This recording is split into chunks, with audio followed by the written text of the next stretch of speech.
Salam yoldaşlar, bugünkü dərsimiz müqabilləşmə və ikili qeydiyyat üsulu haqqında olacaqdır.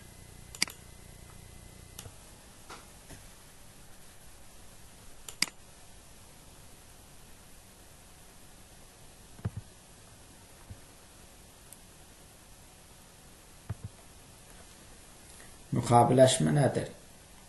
Müqabilləşmə iki hesabın bir-biri ilə əlaqələndirilməsidir. Müqabilləşmə hesablarda baş verən artma və azalmanı ifadə edir. Müqabilləşmədə minimum iki hesab iştirak edir.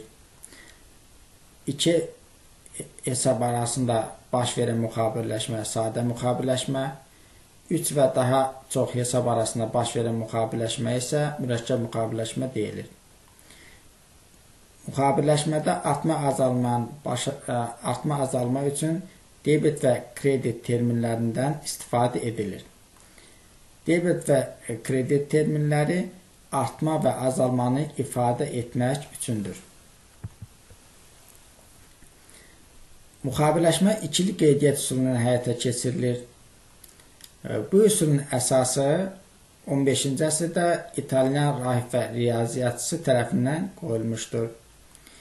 İkili qeydiyyat üsulu debet və kredit tərəfinə bərabər olması qaydasına əsaslanır. Yəni, debetdən cəmi kreditdən cəminə bərabərdir.